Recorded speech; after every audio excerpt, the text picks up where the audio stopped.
en disant quand on parle d'indispensable, ça veut dire qu'on est dans l'obligation et qu'on se rajoute une pression supplémentaire. Van der Bruggen, loin devant. Ça n'atteindra pas Rabbi Matondo, mais ça revient chez Deman. Pourquoi pas? Pourquoi pas en deux temps? Ça passe au-dessus. Denki ne parvient pas à rabattre le ballon, à le cadrer.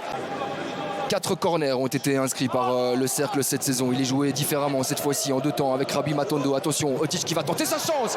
Elle était sèche, elle était pure. Cette frappe-là est bien détournée par Mike Van Hammel. On s'expose à un contre avec Otic qui envoie Olivier Deman dans son couloir droit face à Thibaut De Smet. Le centre de Deman, c'était bien pensé, mais personne pour couper la trajectoire. C'est pas terminé. Denki à la retourne. Dommage pour Kevin Denki, plein axe dans les gants.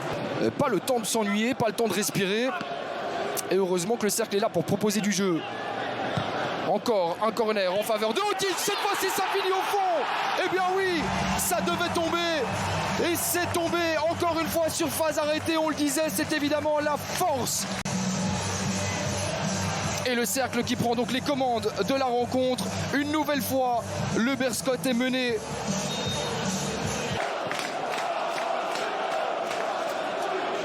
Il faut réagir, c'est hyper important. Ils ont encore un quart d'heure. La faute de Noubissi, c'est dommage parce que là, de nouveau, on rendra le ballon trop rapidement à l'adversaire avec une semelle.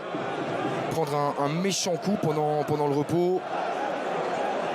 Et il est en retard. Noubissi a clairement une semelle. C'est le carton rouge direct pour Marius Noubissi. Thibaut De Smet n'était pas passé loin il y a quelques minutes, alors que Marius Noubissi, en espérant qu'il puisse le conserver une année supplémentaire, mais ça c'est loin d'être garanti. De nouveau, Dino Otic, il n'y a personne à part Da Silva. Pourquoi pas jouer une déviation? C'était Deman qui a touché ce ballon. Parce qu'il y en aura très peu, c'est dommage. Vaca avait une possibilité de lancer en profondeur. C'est oui, attention, avec un ballon qui reste dans l'escarcelle brugeoise pour Vitinho, le soutien de Dino Otic avec un centre travaillé. C'est pour Denki, c'est touché, ça prend le poteau et finalement ça rentre. Le doublé personnel pour Kevin Denki, son premier.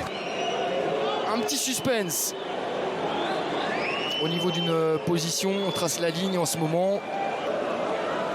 C'est peut-être ça qui peut redonner espoir au Berscott. Et le but est annulé finalement, pas de doublé pour Kevin Denki. Mieux pour l'intérêt de la rencontre, on va dire.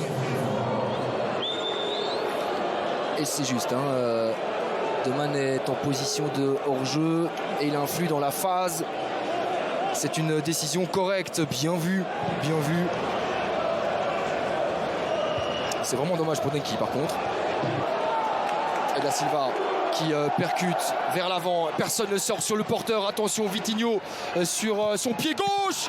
Elle était belle cette possibilité, ça finit au fond finalement. Rabbi Matondo qui fait le break et qui enfonce littéralement les rats du Berscott. Le retour au vestiaire. La première frappe détournée par Mike Van Hammel, mais derrière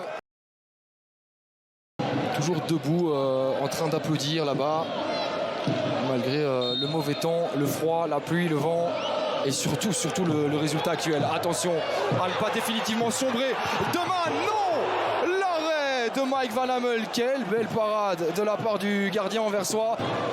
Et Vandenberg qui prend ses responsabilités mais qui prend des risques aussi. Oh là là, le cadeau à Da Silva. Galvoula qui lui remet involontairement. Da Silva toujours, est-ce qu'il peut servir Matondo? Il a de l'espace, Rabbi Matondo, il va évidemment tenter sa chance, ça revient. Et chez Deman, définitivement ça ne rentrera pas cet après-midi pour Olivier Deman. Heureusement il y a une position illicite de la part du jeune brugeois du club anversois. Attention tout de même à rester vigilant jusqu'au bout. Da Silva qui fait le travail et derrière on sort immédiatement. Il est dans sa partie de terrain. Matondo en face à face avec Van Hammel. Galvoula qui ne parvient pas à débloquer son compteur personnel dans notre championnat.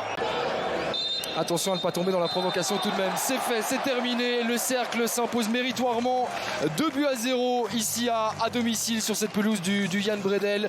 Une victoire totalement maîtrisée. Les Brugeois qui ont complètement dominé leur sujet.